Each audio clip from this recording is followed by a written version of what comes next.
welcome to another episode of Deck Musings. So let's orientate ourselves on the standard stroke tournament timeline. I know we don't always just deal with standard decks in this series, and we sort of go off down various block constructed rabbit holes, but I always like to just try and get us in the right area so we can see what's going on, relatively speaking. So previous episodes we've come through these recent sets. Last week we were in a period of Urza's Legacy and there were all these bannings. So it gets interesting now because as we scroll down here, you'll see that there's a period in June, from the 1st of June 1999 to the 30th, when 9th edition becomes legal in standard. There's also, as often is the case with core sets, some rules changes.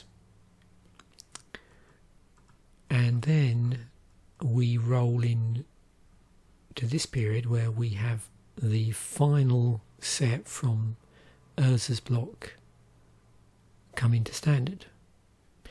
And one thing I'll be doing in these series going forward is, for the older core sets, I won't really necessarily do an episode around when the core set comes in, unless as a result of the core set coming into standard there was a sort of major shake-up of the metagame.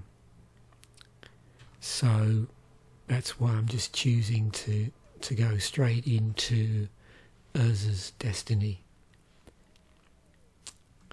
Another banning. So this period in standard lasts from July the 1st, 1999 to October the 31st. You can see we've got a list of tournament decks here. And then November 1999 is when we get the next set of the following block. But in today's episode, I'm going to be talking about a tournament deck from this period, specifically from the World Championships. So the format for the World Championships, as you can see, is standard. So 4th of August to the 8th of August puts us pretty much, almost slap bang in the middle of here. So July, August, September, October, which is nice to see what deck we're going to be talking about. And it's a quarterfinals deck. The other nice thing with it being a World Championship, there is actually a World Championship deck that was produced. And we've seen these before, so there's normally, I think, 4 to get released. And you can see they were released from 97 through to 2004. And it's this one here. And if you're not familiar with it, it is a mono black control deck. Curse Scrolls, Powder Kegs, Phyrexian Plaguelords. His black control creation also pounded his opponents early with discard effects found in Ravenous Rats, Duress and Stupor.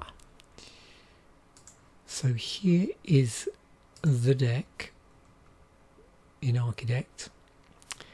So let us take a look at it, and then as always we'll go through some of the individual cards as well, right through to the end here. I've just been fiddling around. Before I started the episode I had problems with the zoom level. I just wanted to make sure it was good for what I was doing. Yeah, so right through to the sideboard, and then drilling down as I've been doing, through cards that are similar in some way using the tags. So we've got 7 artifacts, 10 creatures, 12 instants, 22 land, 9 sorceries and then a 15 card sideboard. You'll notice here what I didn't do or haven't done. This is obviously based on the World Championship deck. Now, what's interesting in Architect, you can actually pull up the specific cards, so you'll notice these aren't the gold bordered version, the World Championship deck version.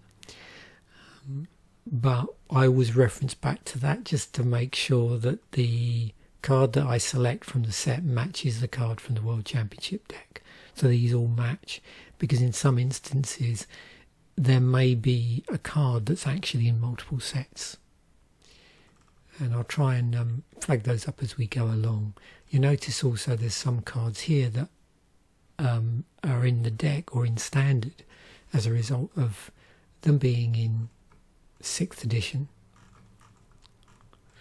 So, and wasn't it 6th edition was the first set where, or the first core set where it did actually have a core set symbol?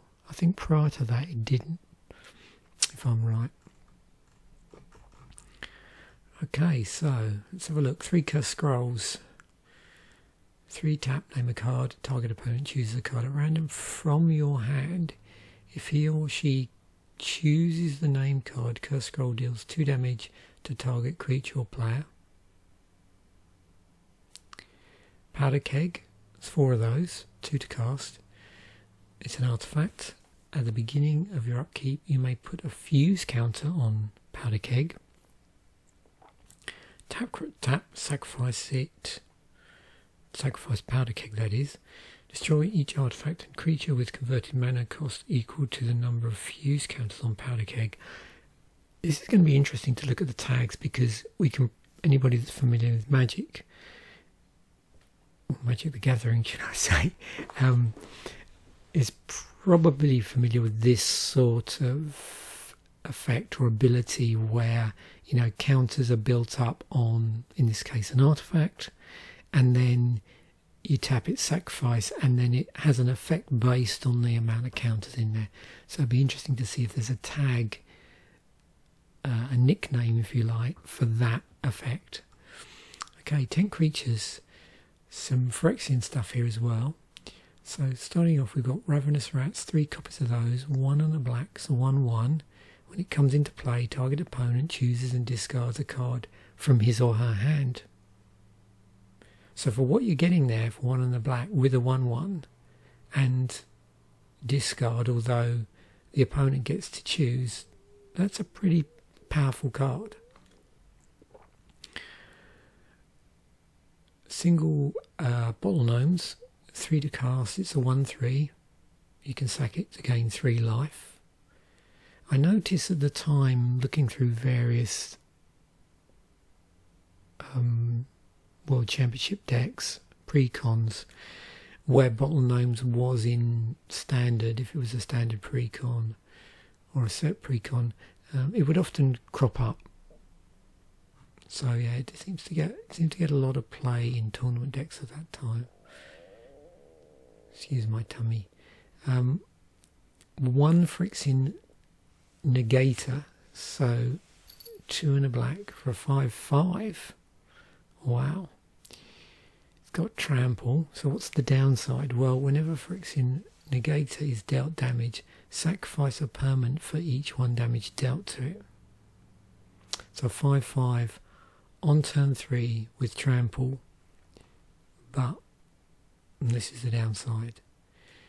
And of course, remember as well, we're in Urza's block, which was ridiculously powerful. So we have Ticking Gnomes, we've got Bottle Gnomes, we've got Ticking Gnomes, 3 to cast, it's a 3/3 with Echo. So during your next upkeep, after this permanent comes in under your control, pay its casting cost or sacrifice it. You can sack it. Ticking Gnomes deals 1 damage to target creature or player. So it's pinging the creature or player. We've got Phyrexian Plaguelord, 3 and 2 black. Tap, sacrifice it. Target creature gets -4/-4 until end of turn. Sacrifice a creature. Target creature gets -1/-1 until end of turn.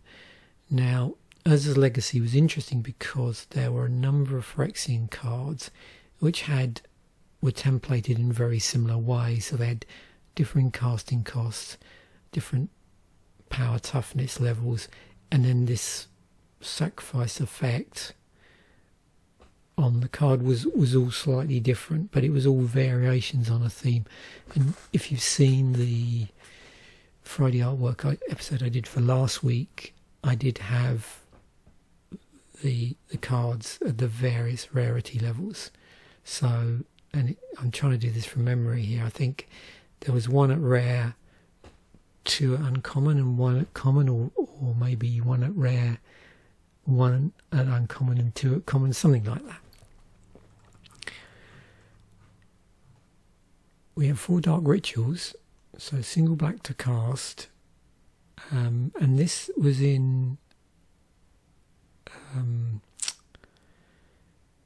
Urza's Saga, and it had been reprinted several times. There's several different versions of this in terms of the artwork. So add triple black to your mana pool. We've got 1 Vampiric Tutor, single black, and that tutors for any card. You have to shuffle your library afterwards and then put that card on top of it. You lose 2 life. That was reprinted from an earlier set, and that's in this deck. It's from 6th edition. Diabolic Edict, interesting removal effect. So it's 1 and a black. The target player sacrifices a creature. 1 Rapid Decay, 1 and a black with cycling for 2 on it. Remove from the game up to 3 target cards in a single graveyard. So this is running Graveyard Hate in the main deck. Corpse Dance, 2 in the deck, 2 and a black. It's an instant. It's got buyback 2, so you may pay an additional 2 when you play the spell. If you do, put it into your hand instead of your graveyard as part of the spell's effect. Put the top creature card from your graveyard into play. That creature is unaffected by summoning sickness this turn. Remove the creature from the game at end of turn.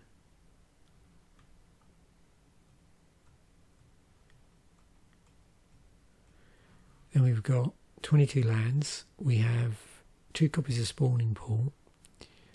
So another Urza's Legacy card. Comes into play tapped. Once it's untapped, tap it for black mana. 1 of the black Spawning Pool becomes a 1/1 black creature with black. Regenerate this creature until end of turn.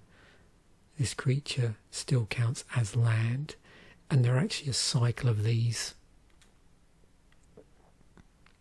15 swamps. We've got 1 Volrath Stronghold from Stronghold. Tap and 1 colourless mana to your mana pool. 1 and a black. Put target creature card from your library on top of your say that again. 1 and a black. Put target creature card from your graveyard on top of your library. And we have 4 Wastelands. So add 1 colourless mana to your mana pool. Or you can tap it, sacrifice Wasteland, destroy target non-basic land. 9 sorceries, so 4 Duresses. So this targets opponent's hand, and you get to choose a non-creature, non-land card from the opponent's hand. That player discards that card. We've got 2 Stupors, 2 and a black. Target opponent discards a card at random, then chooses and discards a card. And then Yawgmoth's Will, so 2 and a black. Till end of turn you may play cards in your graveyard as though they were in your hand. Cards put into your graveyards this turn are removed from the game instead. And here's the sideboard. So we've got 2 Carrion Beetles, single black, 2 and a black, remove from the game up to 3 target cards in 1 graveyard. We've got more copies of Rapid Decay, which also target graveyards. We've got Spear of Resistance, which all spells cost an additional 1 to play. An extra copy of Bottle Gnomes, which is in the main deck. 2 copies of Perish, which destroys green creatures and they can't be regenerated, and that's 2 and a black to cast. 2 more copies of Phyrexian Negator. A single copy of Stromgald Cabal, 1 and 2 black. Tap, pay 1 life, counter target white spell. So you've got cards here that specifically deal with matchups against green decks and white decks. We've got Evincar's Justice, there's 1 copy of that. 2 and 2 black. It's got buyback 3. And it deals 2 damage to each creature and player. Copy of Persecute. 2 and 2 black. Choose a colour. Look at the target player's hand. That player discards all cards of the chosen colour. Single copy of that. So more discard. And then we've got 1 copy of Hatred. 3 and 2 black. Pay X life. Target creature gets +X +0 until end of turn. So, as I think I said at the beginning, you have hand disruption in here. And there's a number of creatures here, particularly, well, this one actually, I say number, 1 copy, but there's, when you look at the creature curve, so you've got 2 drops, 3 drops here, and then 3 and 2 black. So if you're looking for where your sort of 1 drops are, so there's no 1 drop creatures. Everything, you've got 4 creatures that are 3 drops, you've got 3 that are 2 drops, and 3 that are 5 drops. But you have low cost, a mana spurt, if you like, in the form of Dark Ritual. There's 4 copies of that. You've also got Tutoring as a 1 drop, and then you can see we've got here a number of cards, 1 and 2 drops there, which are control cards. So trying to control the board state, and then you start rolling out your your creatures to do damage.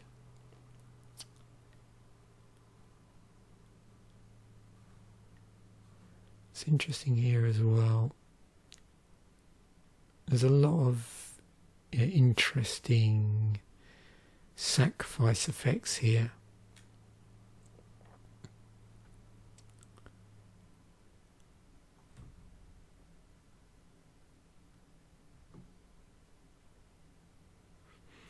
And you can see with, often with mono black decks, you can see why cards like Bottle Gnomes are important, because often you might be using, in various scenarios, life as a resource.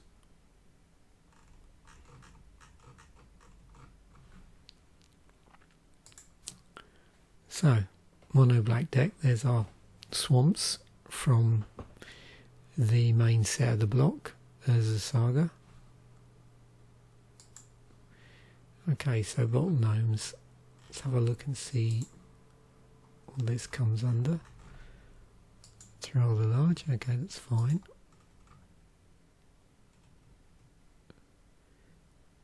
Okay, so a martyr effect. That's interesting.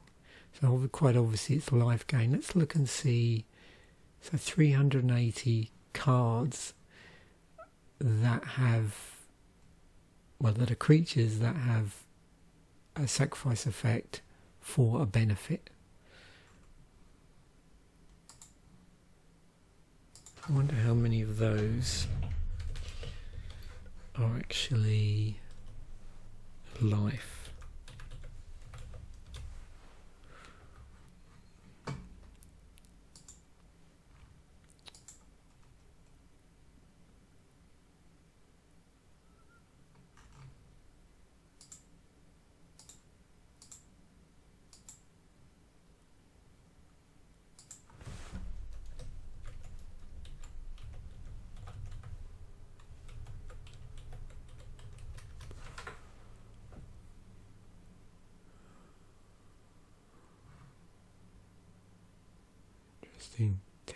Tempest of Freet. 1 and wow, 1 and 3 red. Let's go into the actual thing. It might be banned in Legacy, Vintage Commander, and Oathbreaker. Oh, it's an anti card. Okay, remove Tempest of Freet from your deck before playing if you're not playing for anti. Okay. Exchange ownership of the revealed card. Yep. And that was printed up to 4th edition, so Legends and 4th edition, and in Renaissance. So there's Bottle Gnomes.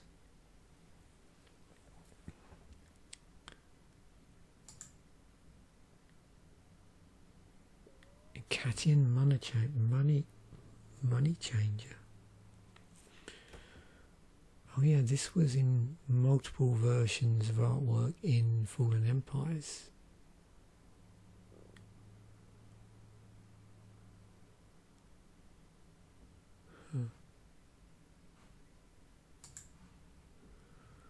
There's Bottle Gnomes. So just see how common martyrs are on artifacts. So what I think I'll do is let's do it that way. And so we've got Bottle Gnomes, Ginger Brew, so Ginger the Meal Ender. Let's just look generally then. How common is that? Oh, of course, the chimeras.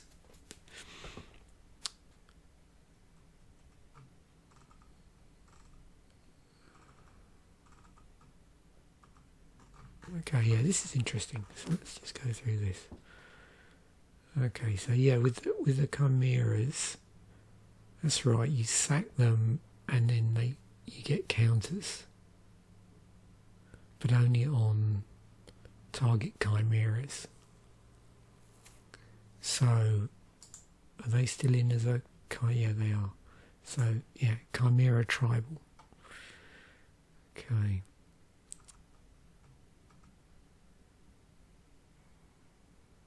So we've got Bottle Gnomes, Copper Gnomes, Ticking Gnomes, Gnome Tribal maybe. It's a Brass Secretary, that's a construct.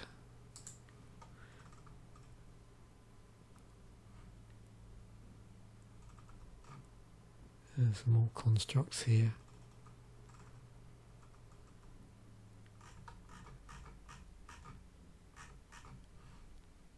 So of course you go down one rabbit hole and you can't resist going down another. So if I was to do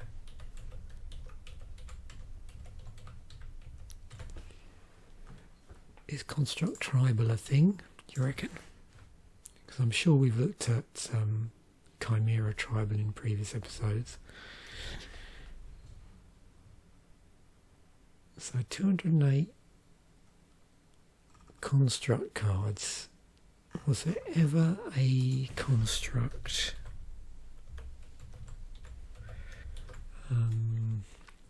Legendary.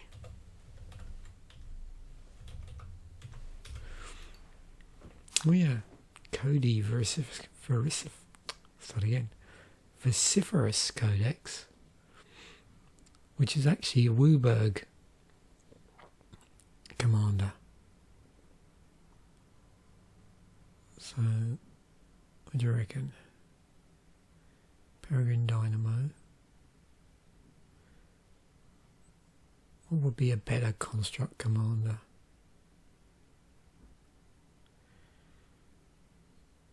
Traxos for construct triangle. Scourge of Krog enters the battlefield tapped and does not untap during the untap phase. Whenever you cast an historic spell, okay, that works nice with other artifacts. And then this, 3 to cast 1/5 with haste. 1 tap, copy target activated or triggered ability you control from another legendary source that's not a commander. You may choose new targets for the copy. Oh, another legendary source, okay. So legendary construct rival. Yeah, I think we're a bit slim pickings there, so I think we'd have to go with Traxos, wouldn't we? So, you know, I can't resist it. Let's just go into... We've really gone off at a side tangent here. So yeah, okay, so construct tribal is a thing in the database. 109 construct decks. Yep, there we go. Okay. Well, so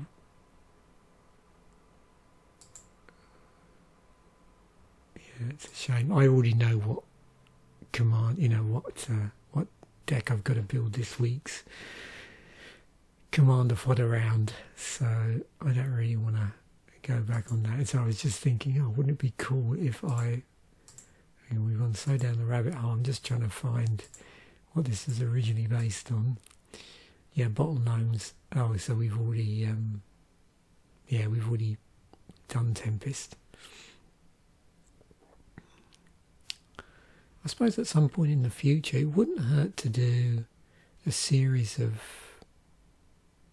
like commander fodder episodes just on one particular set and just work through I suppose some of the most commander playable cards, or maybe the least commander playable cards, or some, yeah, thematically. I'll have to think about that. Anyway, moving on. Corpse Dance.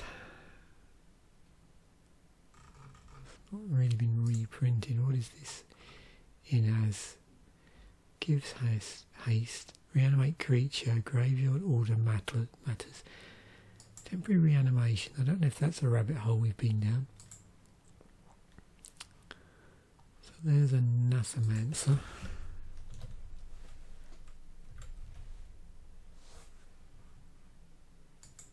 The fact that these come up as autocomplete probably means I have.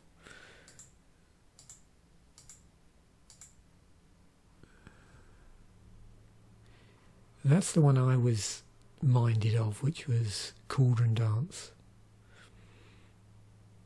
And I'm trying to remember, yeah, what deck I've seen this in. Is that in the... Maybe it's in one of the two Magic the Gathering online only decks. Maybe that had a copy of Cauldron Dance in it.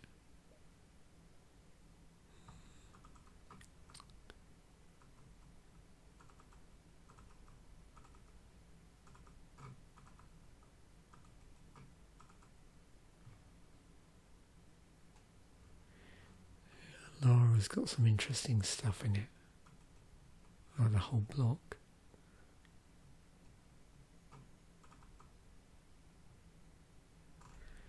And you can see part of that here, the reason why this is coming up is of course Unearth, where you returned a card from your graveyard to play and then it gains haste and then it gets removed from the game at the end of turn. So it's, you know, reanimated for just a very short period of time.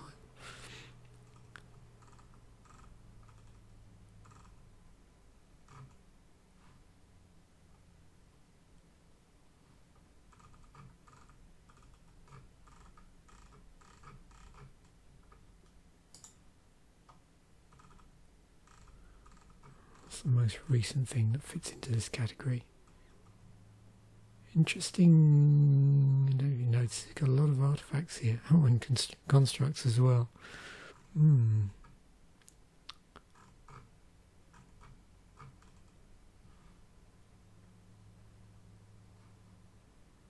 Construct Unearthed Tribal.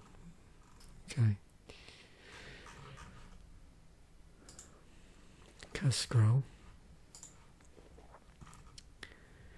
Burn any oversized. That's just a type of card that was printed at some point. Minigame and Pinger. I think we've probably looked at all of these at some point in this series so far.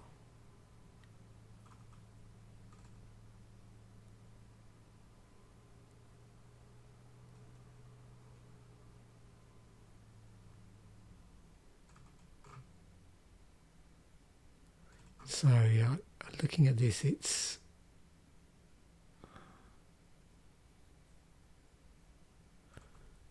looks like a lot of these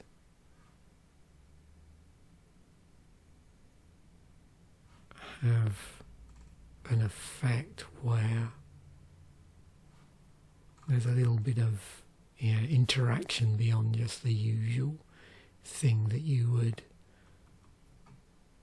see on a card, but not to the point where it's an actual full game within a game, which is some cards will do that. These magic mini games, where did they come from?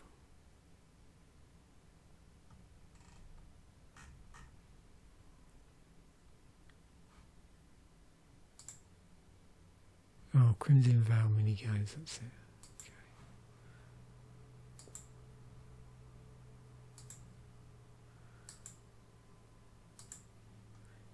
Dark Ritual, banned in Historic, banned in Oathbreaker.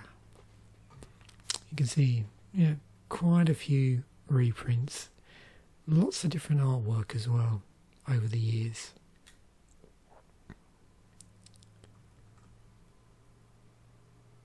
So far, it's actually featured in, every block, from Mirage to Tempest to Urza's block, and then also in 5th edition, again in Mercadian Masks, and this is something we have looked at before. It's part of a boon cycle.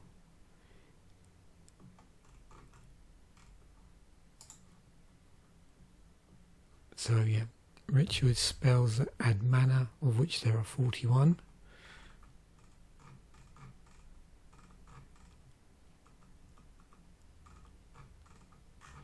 And that, if you look, based on the history of it in Magic,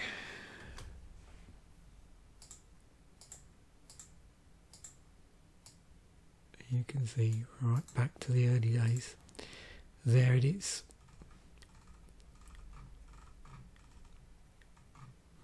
That's the one in red I tend to remember, is Seething Song. And I don't know if anybody remembers this fact, even if I've ever mentioned it. That was that period in Mirrodin where, I don't know if you remember, around that period where the mana symbols in here,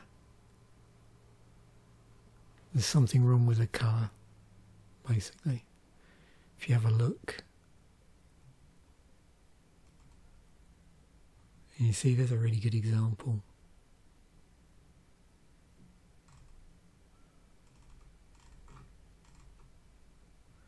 It's a bit easier to see when you compare, say, Geosurge, so it can be, that's a memory, with Seething Song. See, there's always an angle I can take on this, even if I've been down this rabbit hole before. Let's just try and find something new to talk about. And with a multicoloured one as well, you can see the big difference there between that and, that there.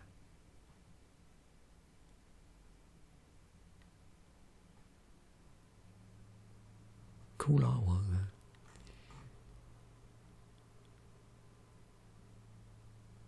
And we got Cabal Ritual.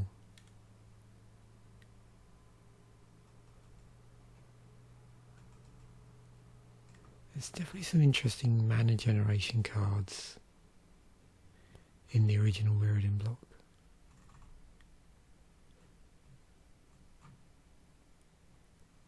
I don't know if anybody remembers this card, Reign of Filth. So from Urza's Saga. I don't think we've talked about it before, but single black, instant, each land you control gains sacrifice this land, add black to your mana pool until end of turn.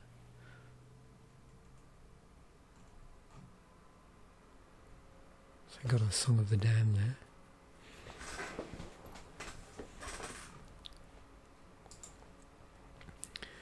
Diabolic Edict, which is probably tagged as being an edict, or doesn't actually specifically say that.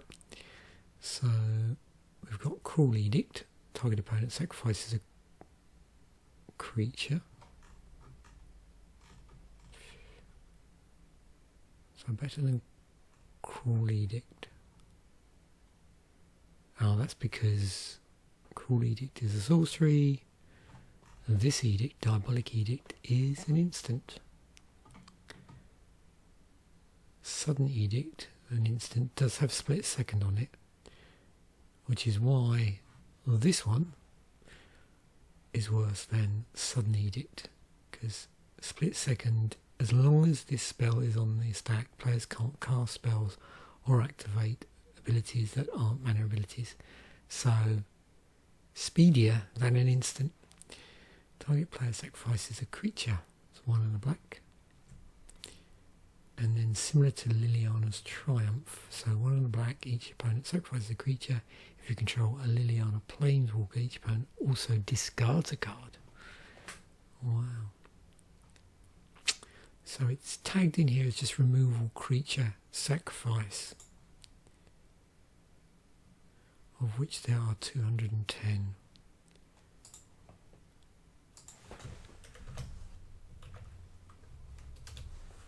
And if we go back in time, you'll see we've got things like Pox. There's Abyssal Gatekeeper, which we've seen before.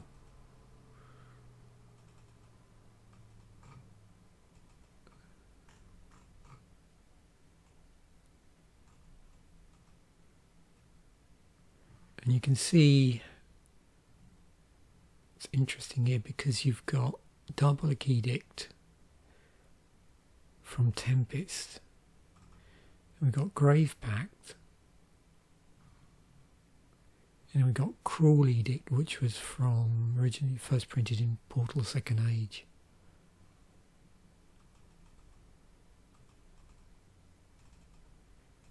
And of course Braids.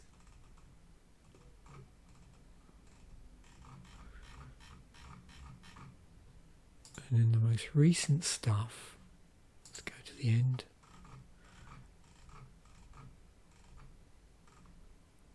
Oh, there's another edict. In fact, let's do that, shall we? So let's just look for anything with the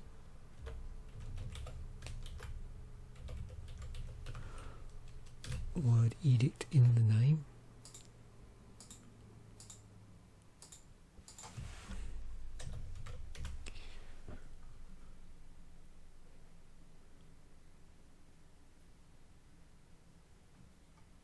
So what do we notice? Well, you'll notice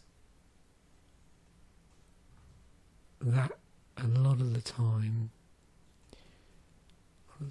here, well, some of these are sacrifice. They're not all sacrifice creature. And for a moment I thought it was always going to be removal that doesn't specifically say,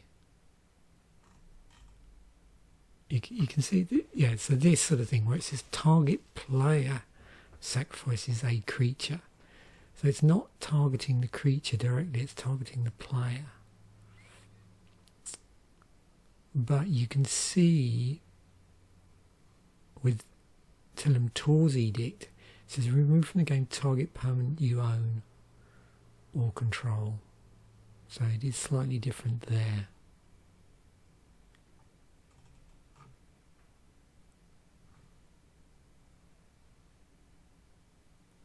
Well, you can see here, I think most of them,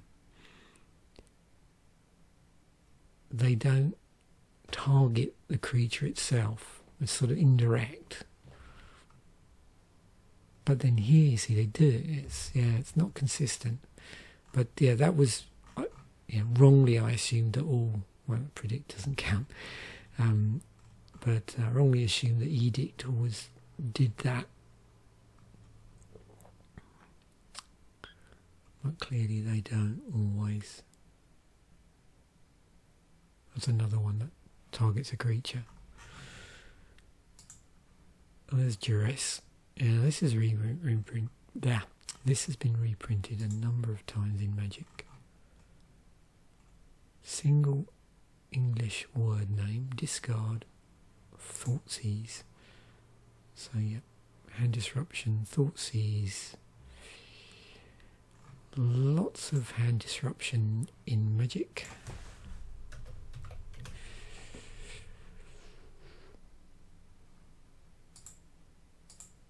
In various ways, but Thoughtseize type effects are one way of looking at it. You can see sometimes it's attached to a creature, sometimes it's sorceries. We've got artifacts here that have that effect. There's a Distress. There's our actual Thoughtseize. And then you've got things like Noggin Whack as well.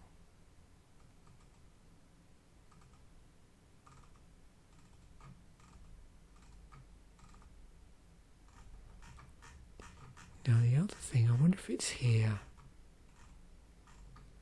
is with the... Yeah, so this, where when you do combat damage to a player, it causes them to discard. And we've spoken about, if you watch the series I did way back, the No Hand No Land series, that episode, not surprise, series of episodes that had a lot of discussion about effects that target an opponent's hand in various ways, force them to discard. And I'm pretty sure we had Ostracize come up. You'll notice there's some spectres here as well.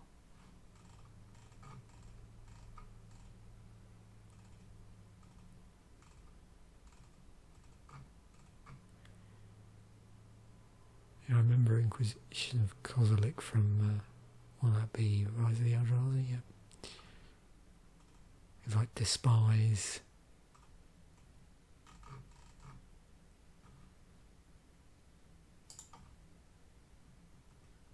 Of course, Brainmaker. Not surprisingly, some of these have pretty nightmarish artwork on them. It's too late to say look away now, I suppose. I'd actually forgotten about that.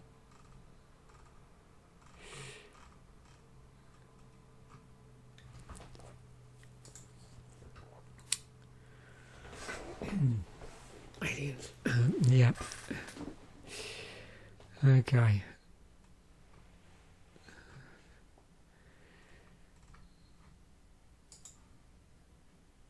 Yeah, we've spoken about this before, I think, in other episodes where, there's certain Magic cards that look very similar to other IP.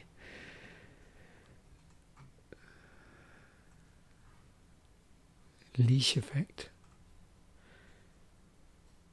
Enrage, drawback, evasion. Let's look at that. A leash effect. Effects which turn damage into the loss of cards or permanents. Also deal with the devil.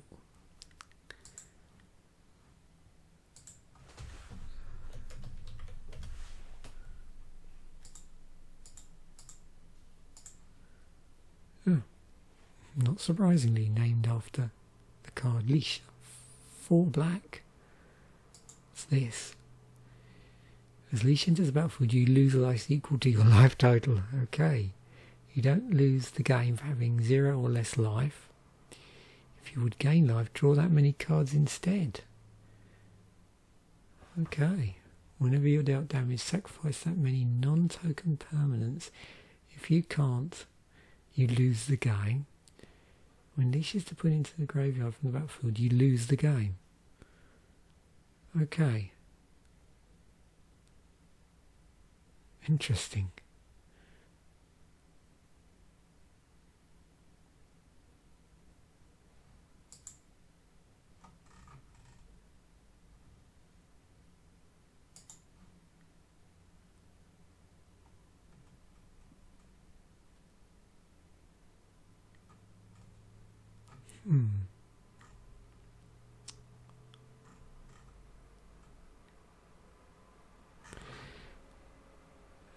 Wow.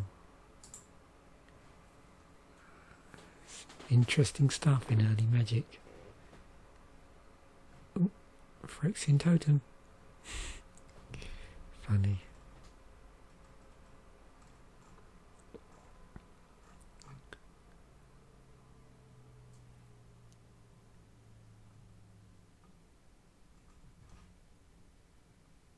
I always misread that. Every time I see it, I go to say Phyrexian Negotiator as opposed to Negator. There's the Phyrexian Plaguelord.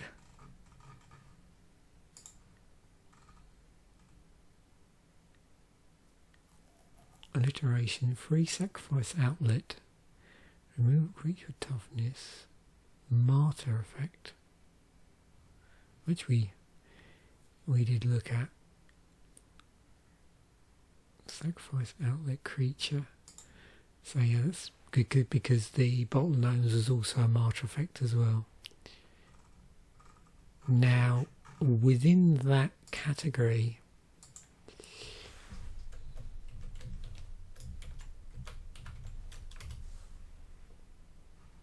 you can see these are the cards I was talking about actually. So you have the Debaser, the Defiler, the Denouncer and the Plaguelord.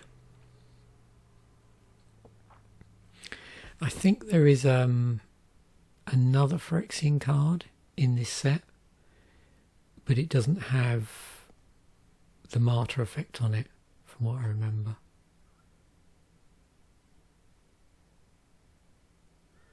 Yeah, I think there's a fifth one. Powder Keg, Sweeper Artifact Destroy, Mana Value Matters. Is there a better way to look at this?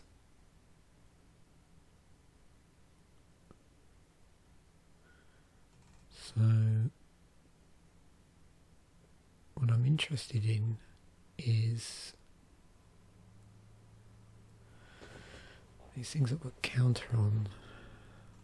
I don't know how easy this is going to be able to do a search for. We'll give it a go because there's no easy tag there.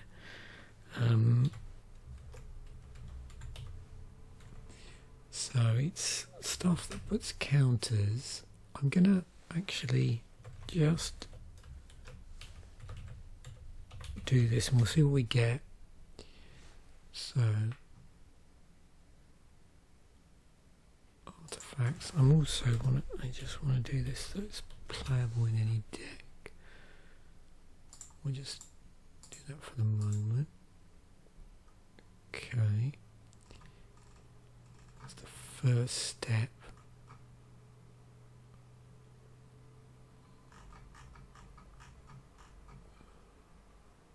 Counter.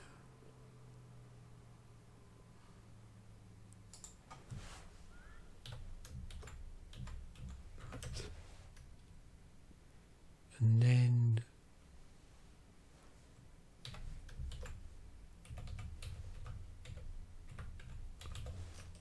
I don't know if that's going to help us.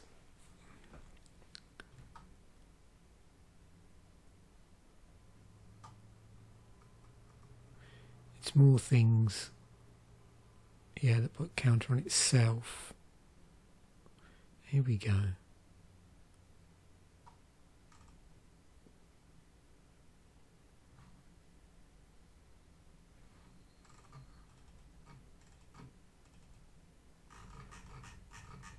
I need to put this in order.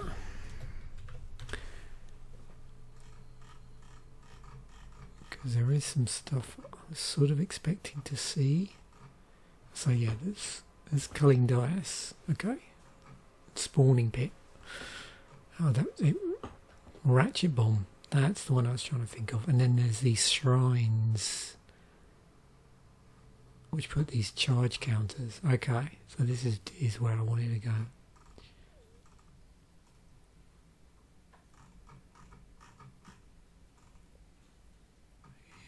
Cycle of shrines.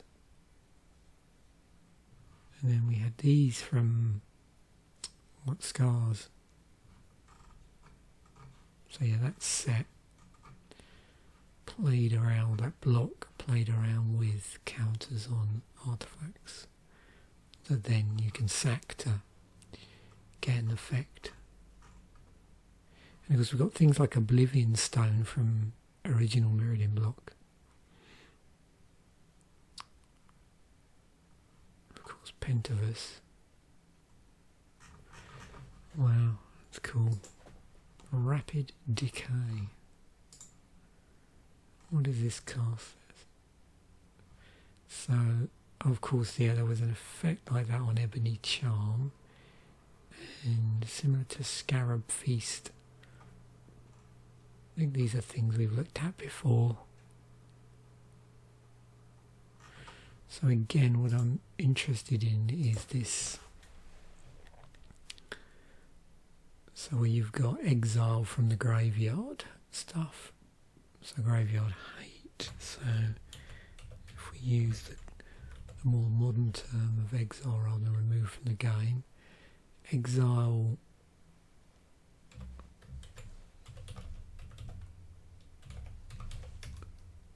you can see there's quite a number of cards in Magic's history that go after target the graveyard in some way.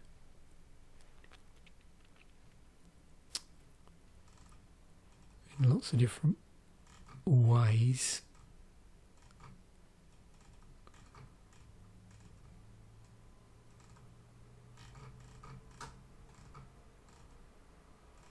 Obviously we've got a bit of a mixed bag here because there's Corpse Dance, Living Death. But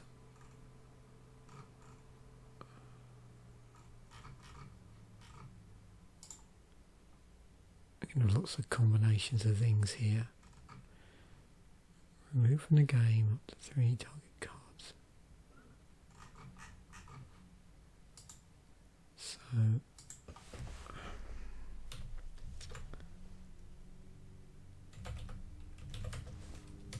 it's like a targeted graveyard affair. Yeah, there's too many different combinations this could possibly result in for this to really get what I'm trying to do here. But I can see some fairly common ones here actually.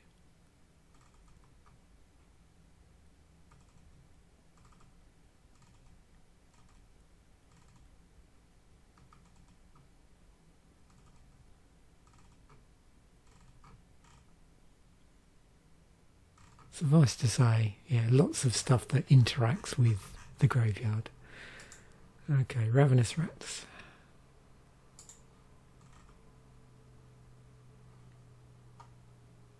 Worse than Burglar Rat. Worse than Elderfang Disciple. Worse than Nezumi Informant. It's a rat rogue. You can see there's quite a few 1/1s here. 1/1s for 2. What's that? So 1/1 for 2. Another 1/1 for 2, which when they enter the battlefield they get an opponent to discard. Corrupt Court Official. Here's another 1/1 for 2. To that field, target opponent discards a card. So that one is oh, this one is, this one specifically says they get to choose. This one,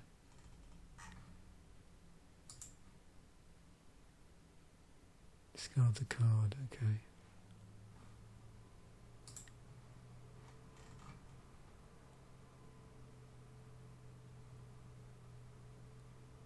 Yeah, so there's several different variants there.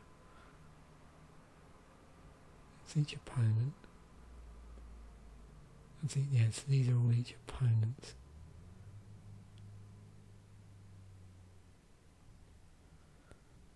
Yeah, so they're slightly better. Okay. I mean, discard, yeah. Tons of stuff. Oh, there's Abyssal Spectre, which we have looked at spectres before. Artificial spawning pool. So yeah, I mentioned this as part of a cycle. There you go. Let's have a look at the original artwork. As you saw last week, I've only got what? Did I have a couple of these, I think?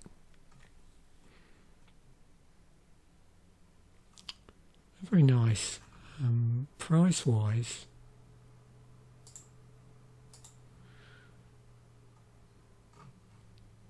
let's have a look. 128, 127. Not sure why I don't have the complete set of those. It may be just that at the time I was trying to track them down, I couldn't find them that easy. I know they've been reprinted in 10th edition, and I have some of these I think in 10th edition as well.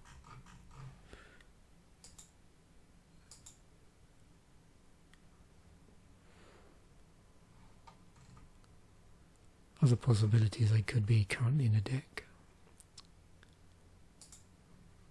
Stupor, target opponent discards a card at random from his or her hand, then chooses and discards a card from his or her hand.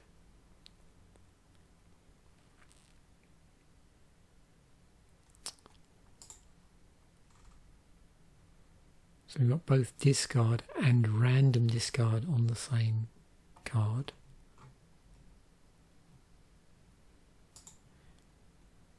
So random discard, there's 36 tags. Discard, 520. So just going back to the random discard. See what we've got.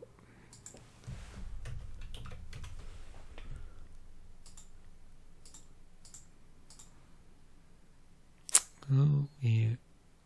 And that's Hypnotic Spectre. Tutorak. Nebuchadnezzar.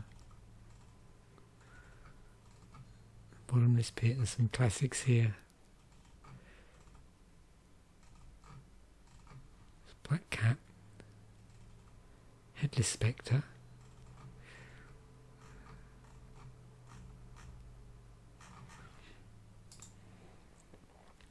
Ticking Gnomes. Crops up in Eternal Masters. Bombard Self. Okay, that's something I don't know if I've seen before. Sacrifices permanent to deal end damage. Okay, yep, I see now. So let's do that. Oops.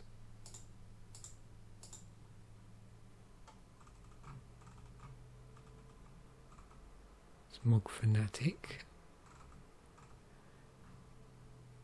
Deals 1 damage to target creature. Yeah, so you're destroying itself for the sort of bombard effect. Yeah, rather than something else. And it's Pirate Spellbomb.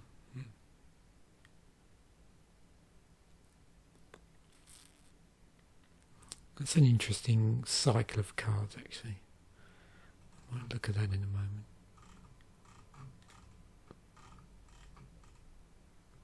Shrine of Burning Rage.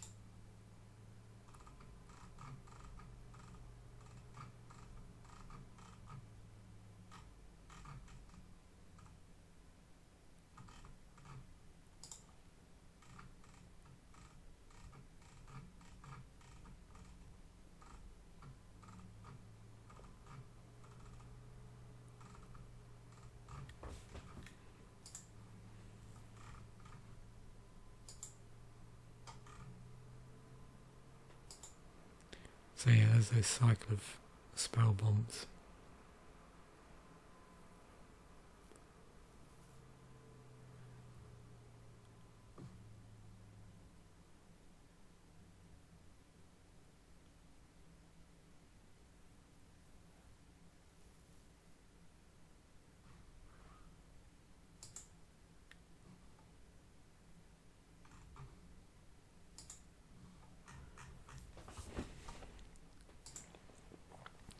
Vampiric Tutor.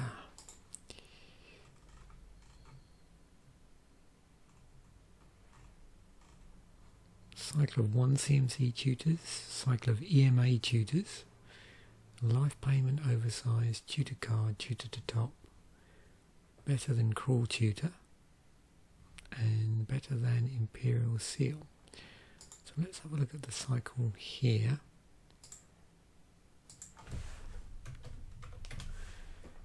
So you can see here we've got a sort of mega cycle. It's spread over multiple sets.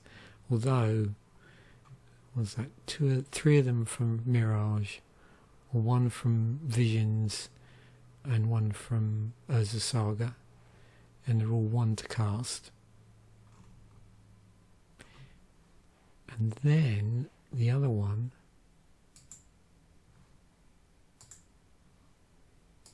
is the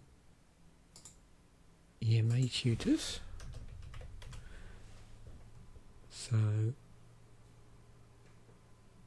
actually, let me take that.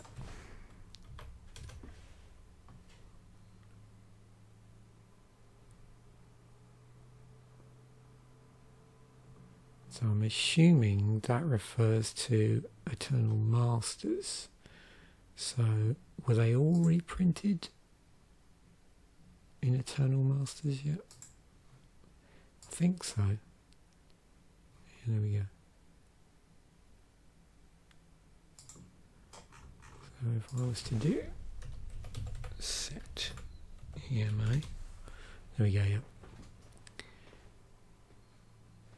So it's sort of cycle of tutor effects in EMA. All done in slightly different ways. So 3 of them are those tutors we've seen before, and then we've got Gamble and Guns Green Suns in it. So they don't have tutor in the title, but they have a tutoring effect. Volrath Stronghold. Add 1 card's mana to your mana pool, 1 and black, put target creature card from your library on top of your grave, on top of your grave on the top of your library.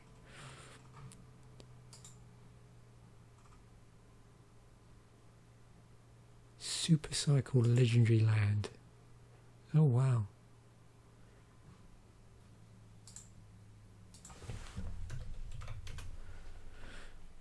There we go. It's a Super Cycle.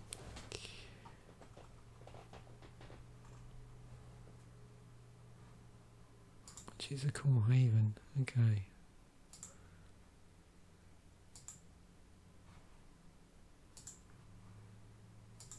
What else have we got here? Restock Legendary Land. Well, lots of interesting cycles here that I'm not really aware of. Oops.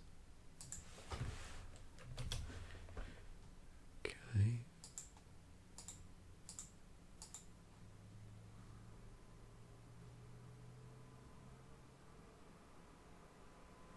Modern Horizons. Of course, Wasteland we have now seen on numerous occasions. Yep, Strip Mine, Tectonic Edge, Encroaching Wastes. Yep. Yawgmoth Will. Grants flashback. Play cards in your graveyard as though they're in your hand. Okay. Reanimate permanent, reanimate cast. Cards which actually recast in Sword of the Graveyard, which are free by paying cost, includes the cards that don't actually grant the exact feedback effect.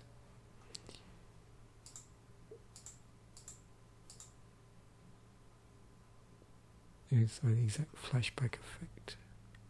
So if we net off cards that actually have flashback in there, so they grant flashback but they don't say flashback.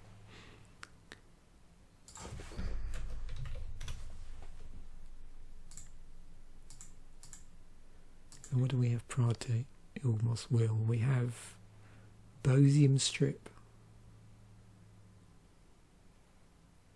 Now some of these are going to be a bit conditional, but it's interesting.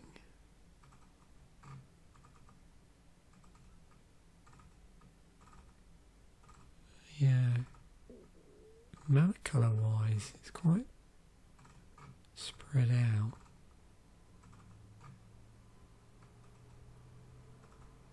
But again, you know, based on the colour, there might be certain conditions.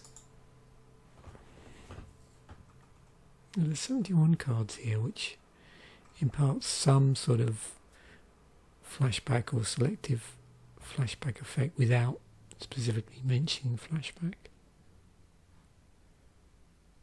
Oh, March of the Machines. Okay. Sword of Once and Future.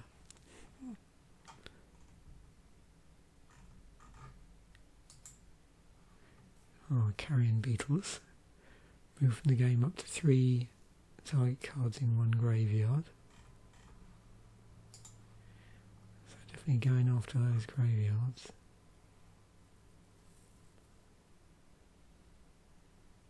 Yep, again, graveyard hate. I mean, I suppose when I think of graveyard hate, one card I tend to think of is, you know, those lands, those utility lands. So if we go to the end here, oh, maybe not that far. Let me go back, see if I can find what I'm talking about.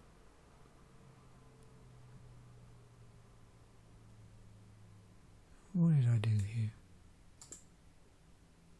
Oh, that's because we've got so many. So I'm trying to think period specifically. Wasn't around the time of, there we go, yeah. World Wake. Paducah Bog.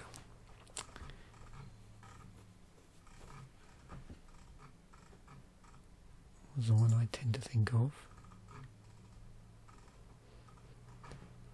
And actually, if we just do like lands that do that, I know the card we're looking at isn't a land, but yep, Scavenger Grounds, Hive of the Eye Torrent, Restless Cottage. All great ways of targeting graveyards or graveyard hate to deal with those. So go back to this and same thing. Rag Dealer was that. Okay. But specifically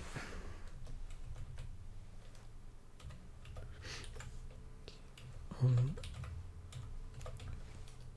a creature. It's 139 creatures that do it, and the first time we saw it in Magic was Grave Robbers. No surprise.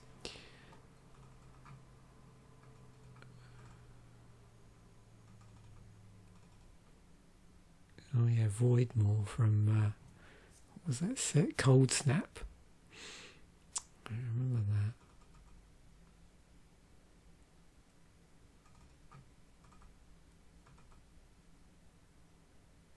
Jotun Grunt. Was that in one of the that's from Cold Snap as well. On a Magic Online theme deck as well. I'm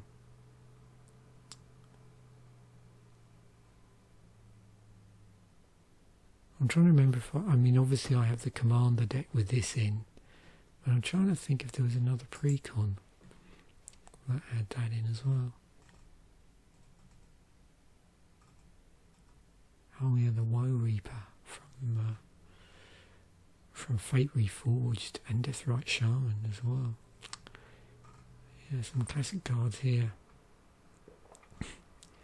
It's Ravenous Slime.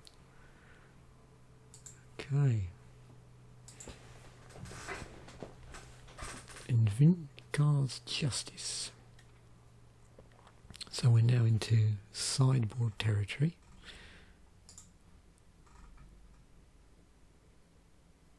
Yep, so I think these sort of cards we have looked at before.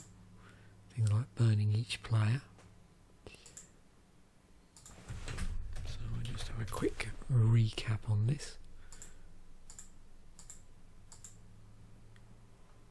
So you got things like Pestilence and Armageddon Clock, Time Bomb, Tainted Spectre, Crypt Rats. You can see a number of them, it's like stapled to a creature as well. There's quite a number of these sorceries. And then also, thing you see in red, you know, things like Flame Rift. So, what I find always interesting about these sort of cards is this, you know, selective mass removal. So, it's each creature and each player, but it's, you know, it's a certain amount of damage. So in this case, like 2 damage. So here it's 4 damage for Flame Rift. And you can see there's all sorts of variants here.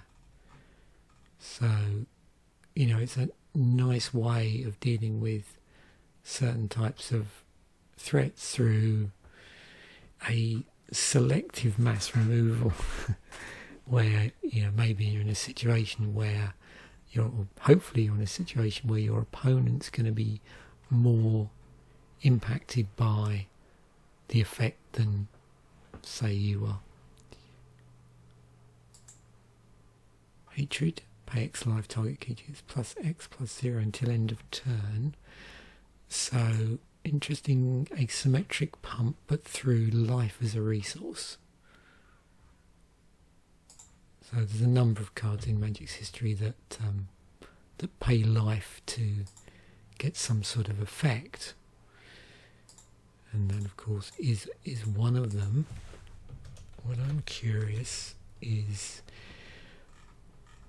if I have a look at this again with the filter on for that, try and find it. And there's Vampiric Tutor. Some more tutors where that's the case.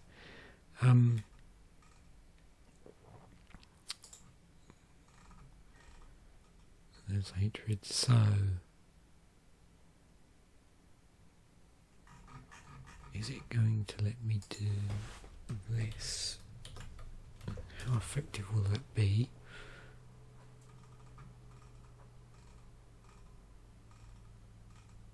Yeah, there's too many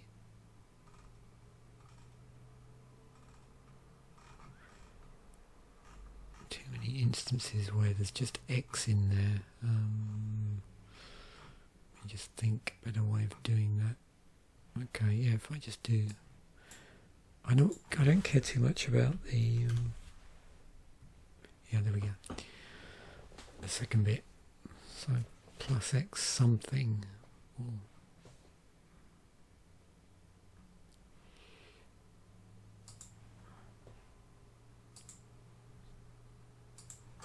maybe that.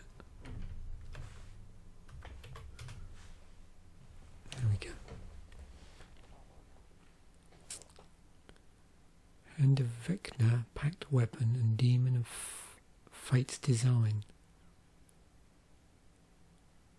So where you have life payment to give you a power bump. In this case, you have fire breathing. Fire breathing effect. Destroy all green creatures. So yeah, 8 green. So yeah, again, another selective sweeper, this time on the colour of the creatures. I mean, yeah, quite a bit of green hate in Commander. But, you know, in addition, there's going to be a whole mass of cards that also specifically target colours in other ways.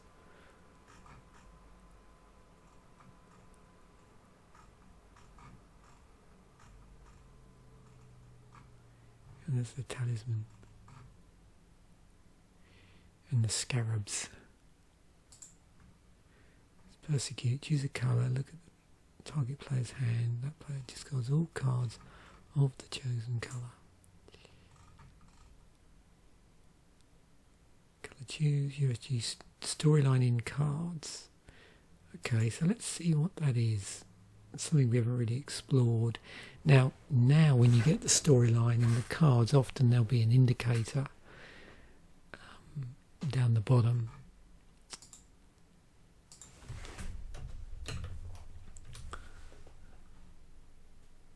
So 63 with the storyline in the cards.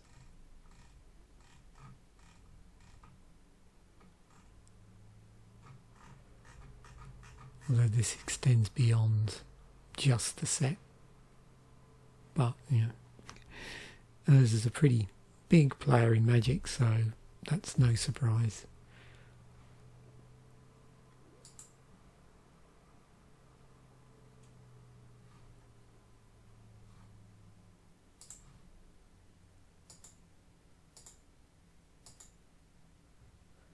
Just going to double check something just in case I messed up at the end there.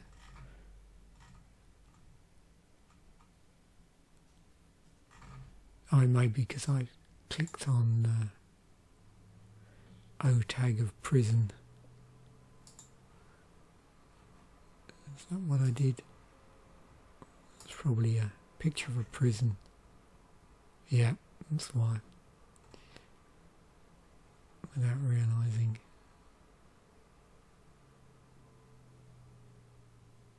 Yeah, we've looked at all of these before. Any hand disruption. I mean, hand disruption, yeah, you can see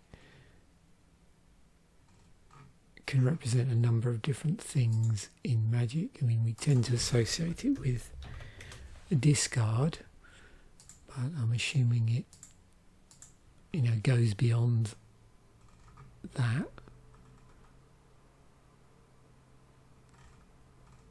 Imagine there might be other things here that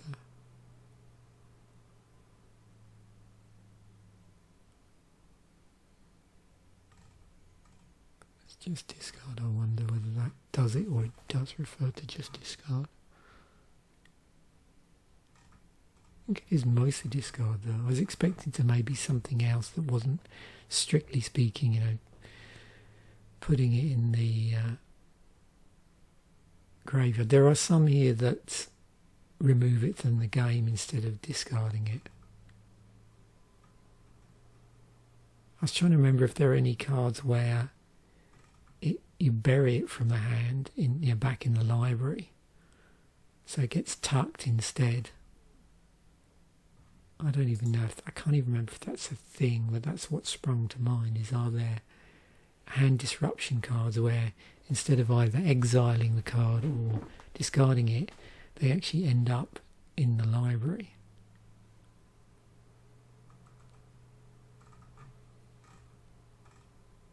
Or they get bounced back to the top of the library.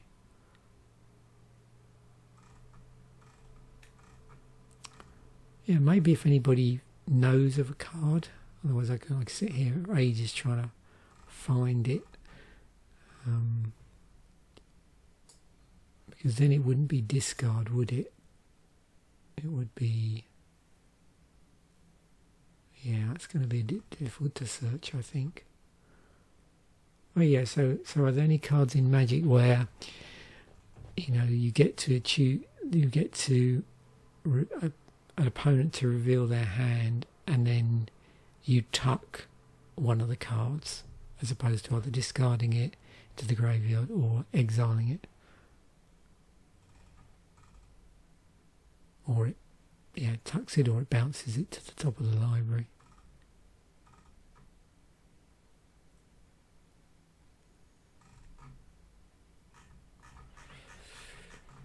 Okay, there we have it. I think I'll end it there before I go down too many other libraries. I don't think there was anything that I skipped over unintentionally. Now, I mean, interesting deck. You can sort of see with these, you know, mono black control decks, and this one you can see specifically a lot of the control in it revolved around disrupting the hand, but there were cards which had interesting effects on them, which had you know, like removal effects stapled to them as well, to basically deal with opponent threats in there. And also interesting to see the Dark Rituals as a way of maybe getting some of this higher casting cost stuff like out before your opponent has got too many swings in. Yeah, interesting mana curve. Look at that. So equal amount of 1, 2 and 3 mana cards. But if we sort this in stacks by mana value, that might give you a better idea of where everything's sort of located.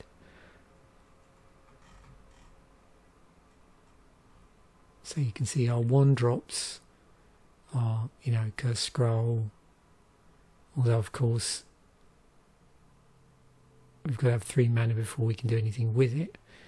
So we've got our Dark Rituals, our Duresses and our Vampiric Tutors.